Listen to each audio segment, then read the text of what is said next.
We're pleased to be joined by Barracuda development coach John McCarthy. Mac, what's going on? Thank you so much for the time.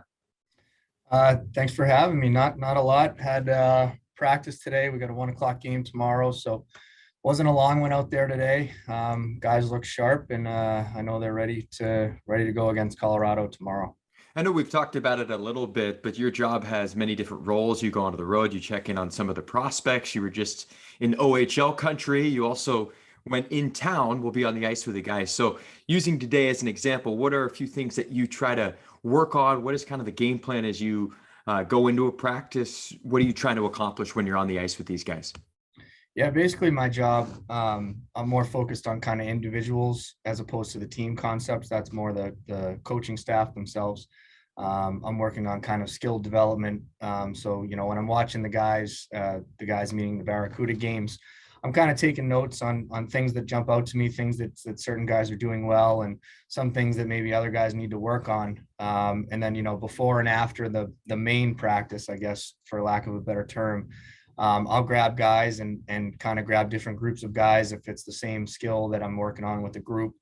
And we'll kind of just go through things slowly at first and add speed, into that. And then, ideally, I think in a perfect world and the best way to teach and the best way that I found that guys learn is, if there's a pretty prominent, I don't want to say issue, but if there's a pretty prominent skill that, I think our team needs to work on, I can kind of slow it down with them, really break it down piece by piece before practice. And then, I'm also part of the practice planning process. So if we can hit that in the regular practice at more of a full speed game-like situation, so they can kind of see the progression. I think personally, I think that's the best way to go about it. So, and then you mentioned I also do a little bit of traveling. I all the draft picks that are playing junior in college, it's probably a lot easier these days than it was 10, 15 years ago, because right on my computer, I get all their games, I get all their shifts. So I watch, as much as I can. And then, when the team goes on the long road trip, I'll go and see a few prospects. And, I do think you get a little something different out of watching a live game than on the computer. So it's good to check in, good to kind of check in with them, see how things are going off the ice, because the development process is we're developing them as hockey players. We're also developing them as people. So, good people make good hockey players as far as I'm concerned. So it's good to stay in touch with those guys and definitely check in with them, when I can. That was going to be my follow-up question. With COVID, a lot of the scouts had to basically watch all the prospects on their computer, on the television, didn't get the opportunity to go into some of the buildings and see them firsthand with the naked eye.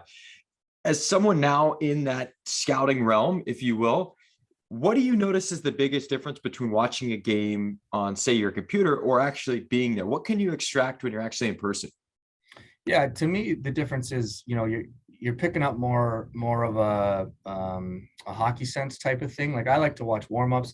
I like to see how guys prepare themselves. I like to watch them on the bench. Are they talking to their teammates? Are they being constructive? Or are they coming back to the bench, slamming their stick out of frustration? Stuff like that. You definitely don't get on the computer. You also kind of, on the computer, it typically sends me just their shifts. So you don't get the entire game, which is great because it's a condensed game and I can watch more prospects. But watching the game as a whole, you get a feel for the game. When is this guy stepping up when his team needs him at the most? Definitely needs them, at the end of the game, or is it 6-on-5 or something along those lines? Or can they come through in the clutch? So that's another thing that you get from live. And then lastly, I think what I touched on before is, typically I'll stick around after the game, when I see them live, just to say hello and, see what's going on. And I even offer them a little feedback from what I'm seeing. And, and I think that goes a long way, because I think, it's a little bit of a transition into the organization, so when they get here, they know me, they've seen my face before, they know kind of what they have to work on. And, it's basically jumpstarting the development process as opposed to waiting till they get here. I know analytics have been a big thing that have taken over pro sports as a whole, but hockey, it's really come on over the last handful of years. I know you use it, the organization uses it. How can you use analytics, though, from your own perspective when you're going to watch a player to kind of validate what you're seeing or look for trends and kind of give yourself a blueprint on what you're going to go into a situation with? How can you kind of use analytics to support that process? Yeah, I think, from a straight evaluation process, meaning, a typical scout, looking for players, looking for good players. I think that they can kind of point you in the right direction. However, taking analytics simply by themselves is kind of dangerous. You definitely want to validate it with the eye test. Is what you're seeing what's showing up in the numbers? Because I think, if you get too tied up in the numbers, and vice versa, if you see what you want to see, with your eyes, and sometimes the numbers don't back that up, maybe there's something you're missing there. I really like it when the numbers line up with the eye test is a perfect scenario. And then for development, how I use analytics with our guys is, I've identified, the thing with analytics is that after any given game, there's probably two to 300 individual numbers that get spit out to us, right? So you can definitely get lost in there. What I like to do is I've identified some analytics that speak to kind of the skill set that our organization puts a premium on. And that way I track those analytics. And so I get a report, that shows those analytics. For instance, shot success rate. Are we getting shots through, and are we hitting the net?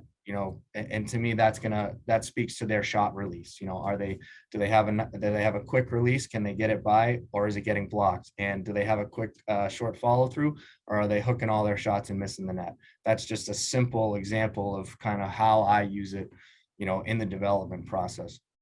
I know in baseball, it's a little bit easier to use analytics because every play is basically broken down individually. Hockey, it's a free flowing sport. There's not a ton of whistles. So a stop and start point would be a face-off draw. And there's a lot of importance when it comes to puck possession and things like that.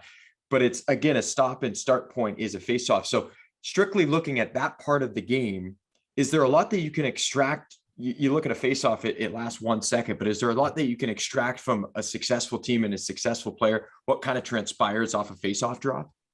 Yeah, 100%. I think good teams have a plan, and good teams are all on the same page when it comes to face-offs. We played a team last night, actually, and they were leading the league in generating offense off of face-off wins, right? That's another example of how you can use analytics from a team perspective. So it's like, okay, we got to take a look at how they take face-offs and kind of the routes that they use. And B, we got to be on our game. We have to have a plan. We have to be prepared. Our center can't go in there and put his stick down until everybody on the ice knows what's going on.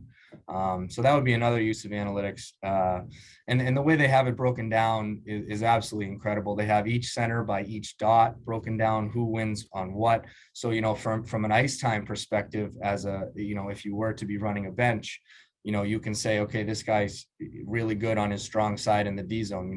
If I can, I'm going to try to use him on that dot. So, it's the uses of analytics are many. But like I said, to go by them strictly just by the numbers is a dangerous game, and also vice versa. So, they are definitely useful. How much of that is used during the game? So at intermission, is any of that implemented, or is this something that's going to happen in between games? More in between games. Our video coach, Nick Gialdini, does a great job during the game, kind of marking, face-offs and, other stuff like that, scoring chances and stuff like that. That way, in between periods, the coaching staff and myself and the goalie coach all kind of meet and discuss kind of what we're seeing. And we can watch it again on the video just to validate what we're seeing. That way, it kind of lends to adjustments, X's and O's wise, and maybe switch the lines or something along those lines between periods. Usually comes from more the eye test from our video coach as opposed to analytics themselves. You've now been in the coaching realm for a couple of years. As a coach, as a development coach, is there anything that you are teaching these guys, anything that you've picked up that you think to yourself, man, I wish I would have known this as a player. It would have helped me out a lot. Yeah, I mean, yeah, it happens a lot, actually, being on this side of things and getting to spend time around, the NHL staff. The NHL staff has been great with us. They let us get involved in training camp. We were on the ice, we were running drills, sitting in their meetings, and just, handling the puck and X's and O's wise, if somebody dives down, you got to get up and above and stuff like that. It's like, man, probably, it's not so much that nobody told me, it's that I didn't really, probably should have done it more. Maybe I'd still be playing, but I think it is amazing to kind of switch onto this side of things and look at it from a different perspective, and vice versa. I'm only I guess 2.5, 3 years removed from playing, and so I understand kind of what the guys are feeling, what they're thinking in different scenarios, and at times I think trying a little bit of a different approach to get through to them after having kind of been in their shoes recently can be effective. You are almost that buffer between the coaching staff and management from a developmental standpoint. You mentioned you're only a couple of years removed, you're still a young guy. So there's an ability to relate not only from your age and the fact you just were playing a couple of years ago, but also your experience. Do you feel that way, that you're able to communicate with these guys, as you mentioned, present maybe the message in a different form? It's all the same information maybe, but if you present it a certain way, maybe it's digested better by the player. Yeah, to me, the coach-player relationship really revolves around trust, and that's not to say other coaches don't have the players' trust, but having played with some of the guys that are still on the team, you know, and like I say, I'm able to kind of put myself in their shoes and kind of understand what they're going through at the time and what they're thinking, and how things come across, and in a high pressure situation, sometimes another voice isn't necessarily positive. So yeah, I think, it definitely does help, that, as far as getting through to them, because you can, from a coaching standpoint, you can talk all day long and you can feel like I'm doing a great job because I'm telling this guy everything there is to know about the sport of hockey. At the end of the day, all that really matters is what that kid is retaining and understanding. So if he's overwhelmed and he's walking out of the office, walking out of the meeting wide-eyed and whoa, that went way over my head, then to me, I failed, right? So maybe it's about me toning things down. It's about simplifying it. Maybe I give you one thing for today, and then if that goes well, we'll move on to something tomorrow. Knowing kind of how to, and everybody's different. That's the other thing, is that they're all hockey players, but they're all people too. So some people learn differently. Some people can process quicker. Some people learn by doing. Some people learn by seeing on one of these, whiteboard or video. So I think it's important to kind of identify how to get through to each player differently. So when you first meet a player, introduce yourself, you try to build that relationship, you get a feel for what type of personality they have. Are you doing a little bit of analysis yourself on what they're all about and how specific ways of teaching may work with this specific player? Does that kind of happen over time as the relationship is built?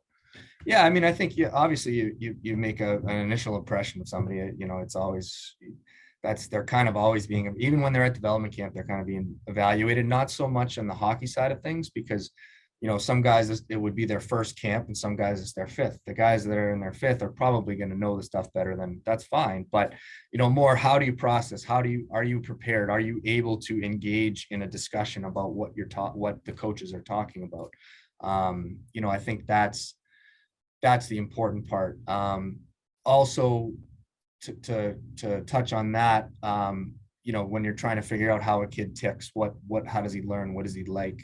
I think that's where the scouting staff comes in handy, because before having drafted them, before having signed them, they've done all the research. They've talked to their coaches, they've talked to their parents, their siblings, they've talked to their trainers, their strength coach, so we have a pretty good understanding of what type of kid we got. And then that's where they can kind of convey, and a little bit, that's kind of where I come in as far as kind of transferring them from where they came from to here is, okay, I can kind of loop these guys in, these guys meaning the coaching staff here, on what type of kid we got, what type of learner he is, he needs to work on this or whatever it may be. I think, that transitional step is pretty much what I do. We're talking to John McCarthy, Barracuda development coach, looking at players who are coming in nowadays, young kids, development camp, they're still in their teens. They come into the AHL, they're probably around 20, 21 years of age.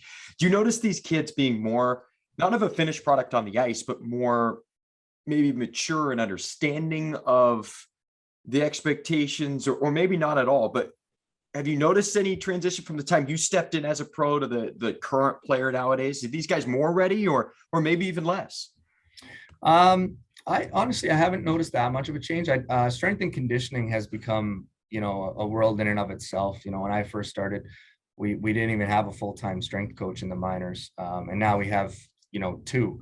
So that has definitely increased. So when they come to camp, kids are not all, most of them are in a lot better shape, but also they know what to expect, right? Maybe they may not have showed up in the greatest shape, but they know what they're in for, during the camp itself, and they're familiar with how this process works. So that would be the biggest difference to me, is the strength and conditioning, the off ice stuff, from that perspective. You've got Alex Stalock back in the organization. He's the guy that you played with during your time with the Sharks and with the Worcester Sharks. Pretty well-liked guy in the locker room by whoever he crosses paths with. What has it been like having Al back in the locker room? It's been great. We have a younger team, definitely, especially Jason Megna's been up in the NHL for quite a long time now. So, there's not a lot of, sometimes you go down before practice and walk to the locker room and it's dead silent. So, I think he's a great pro. He comes, he puts his work in, but he has fun with it too. And I think it's good for those guys to see that you can definitely have fun as long as you're working, and as long as you're working to get better. He's got a lot of experience. He kind of knows what it takes. He played a lot in the NHL. So he's a bit of a resource for those guys, not just the goalies, everybody.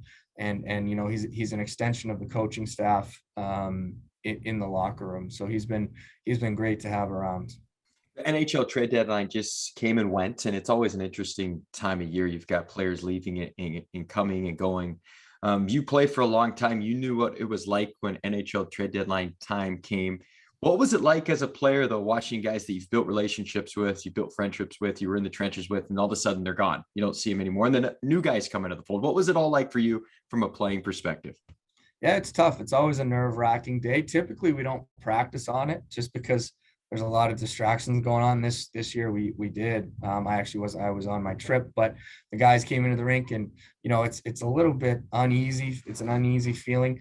That being said, there are definitely surprises, but there are a lot of times people that do move on kind of have an idea that it's a possibility, so they're not always taken completely off guard. But it is a bit of a shock, because I'll speak for myself, and I think most hockey players are creatures of routine. You like coming to the rink, you have what you do on every day, and so when that guy's not around, or for that guy, now he's got a new team, a new rink, a new city, a new teams they play against. It's just it's a whirlwind a little bit. And I think the as far as guys coming in onto our team, it's important to get them integrated right away, and make sure they meet everybody, make sure they have their gear squared away, they know where everything is, and to kind of make them feel at home as quick as you can, because a lot of time, like I think we played 2 days after the trade deadline, so it happened quick. They get in town and they're in the lineup pretty soon thereafter. So just to catch them up to speed, and kind of what I touched on the coaching stuff, I think it's important. Yeah, you got to get a lot of information to them because obviously they're brand new, but I think it's important not to throw the book, because then they'll be playing and they'll be paralyzed by so many different things. It's what do they need to play? What are the essentials they need to know to play well and help their teammates win the game? And then I think you build on that from there. We're talking to John McCarthy, Barracuda development coach. We mentioned that you were just on the road. You were meeting with Ethan Cardwell, I believe, in Barrie, Ontario. Any trips lined up over the next couple of months? How do things shake out for you down the final stretch of the season, leading into development camp and also leading into the upcoming NHL draft that'll be this summer? Yeah, I'll be mostly with the Barracuda from here on out. The junior season, it got extended a little bit this year with COVID, but typically it ends a little bit before us. And then what happens is the draft picks whose teams don't make the playoffs in their own league come to us. And so I'd like to be there for that, as kind of like I talked about before, that a little bit of the transition between where they came from and here. So I'll be around here the rest of the season, and working with guys in practice, before practice, after practice, in between periods, whatever I see, I try to lend a hand and deliver it in a way, that comes across as, listen, I want the best for you. At times, the message may be hard to hear, and it may be hard for me to say it because I don't I don't want guys to get down on themselves, but you know what, sometimes they have to hear, hey, this just isn't good enough. So I think that for the rest of the season, that's mostly what I'll be doing. And, we're hoping that we'll be able to, our division has 7 teams making the playoffs, and we got to catch one more team, but, we've been playing well as of late. And, if we were to be able to get into the playoffs, that would be huge as far as experience for the prospects.